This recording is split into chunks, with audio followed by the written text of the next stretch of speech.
qual foi o presidente mais maluco que o Brasil já teve? Lula, Bolsonaro? Não. Tem um que é realmente chapante. O nome dele é Jânio Quadros. Meu nome é André Flores, sou comediante, escritor, estudante de economia. Se você gosta de curiosidades e atualidade, está no canal certo, está no canal Buguei Meu Cérebro. Jânio Quadros nasceu em 1917 na cidade de Campo Grande. Foi advogado, professor de português e iniciou na sua carreira política como vereador. Depois virou deputado estadual, prefeito de São Paulo, depois governador de São Paulo e, por fim, em 1960, ele se tornou presidente do Brasil. Quem governou antes dele foi o Juscelino Kubitschek, que construiu Brasília e, no geral, teve bastante gasto público. Então ele começou a sua campanha política dizendo que iria recuperar o Brasil economicamente e, varrer a corrupção. Desde 1960 as pessoas estão falando isso. Varre, vassourinha. Que bosta. Mas daí beleza, né? Esse discurso dele deu certo, e ele foi eleito. Só que ele governou durante 7 meses só. Primeiro que pra tentar conter ali o problema econômico do Brasil, ele congelou o salário mínimo e diminuiu boa parte dos subsídios do governo para vários setores da economia. Além disso, ele protagonizou um processo de investigação contra algumas coisas erradas que aconteceram na construção de Brasília. Ou seja, os políticos ficaram pé da vida que o cara, você vai me denunciar.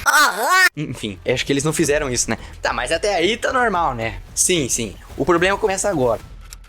Bom, além dessas coisas que de fato são importantes, o Jânio, para tentar alcançar alguma popularidade, ele proibiu algumas coisas, como biquíni e rinha de galo. Isso tudo porque ele conseguiu um público, vamos dizer assim, conservador. Quando ele foi eleito, realmente, quem estava do lado dele era o setor conservador da sociedade. Só que aos poucos ele foi decepcionando essas pessoas. Primeiro porque ele acreditava que o Brasil tinha que ter uma relação com todos os países do mundo, né? Ser um país da galera. O problema é que nessa época estava na Guerra Fria. Então toda vez que o Brasil tinha algum tipo de contato com algum país mais comunista, a sociedade brasileira, a elite, ficava revoltada, falando, vocês estão chapando. Então, toda reunião que ele tinha, por exemplo, com a China comunista, ou com os países do bloco soviético, a coisa ficava muito feia pra ele, porque quem elegeu ele foi o setor mais conservador. Então é óbvio que eles não queriam nada de comunismo, óbvio. Só que aí teve um problema. Na época tava tendo um problema entre Cuba e Estados Unidos. E na época o Jânio Quadros foi defender Cuba, falando, os americanos estão chapando mesmo. Só que isso pegou muito mal pra ele. Na época também que tava passando pela Revolução Cubana, aí aqui são mais suposições, né? A fofoca. Diz que alguns padres iam ser executados lá em Cuba. Aí o Jânio Quadros era uma pessoa mais religiosa, ligou pro pessoal lá da Revolução Cubana e falou, por favor, não mata os padres. Aí diz que eles acataram,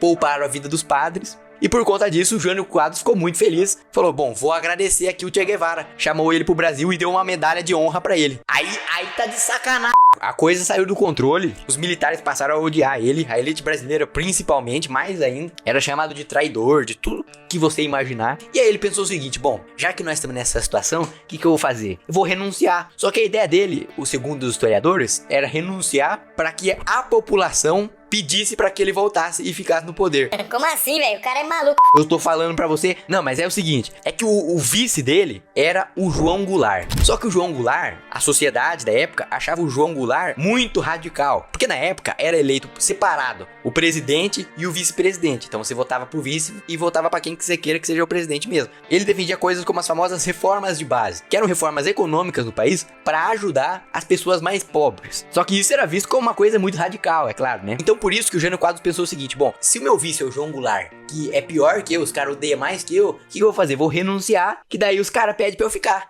Top o plano. Só que não deu certo, obviamente. Ele renunciou, escreveu a carta renunciando, e os caras falaram, tá. Só que aí o problema, nesse momento, o João Goulart, que era o vice dele, tava lá na China, fazendo uma reunião diplomática com os chineses, com a China comunista. Aí já viu o desespero aqui no Brasil. Nossa, o cara tava lá com os comunistas, agora vai governar o Brasil, nossa. Ai, peidamos na farofa. Aí o Brasil se dividiu entre os legalistas, que eram as pessoas que falavam, não, a Constituição tá falando que ele tem que assumir, ele vai assumir e pronto, acabou. E os que diziam, não, nós não vamos permitir um cara desse assumir a presidência do Brasil, o João Goulart. Foi nesse momento que um cara chamado Leonel Brizola, que era o governador do Rio Grande do Sul, mobilizou praticamente todo o setor que era a favor do João Goulart assumir contra o golpe. E disse, se for necessário, nós vamos se armar também. Eles vão peitar nós. Então nós vamos também. Só que aí no final eles conseguiram fazer um acordo. Porque o Leonel Brizola, ele conseguiu mobilizar alguns militares. Só que os mais poderosos e a maioria mesmo ainda era a favor do golpe. Então qual que foi o acordo? Bom, o João Goulart assume, só que a gente vai parar de ser presidencialista e vamos virar parlamentaristas. Aí os caras falaram, que bosta, mas tá bom, né? Vamos embora. E aí o que aconteceu? O parlamentarismo é um pouco diferente do presidencialismo. No caso, o João Goulart teria um papel realmente meramente representativo. Interferiria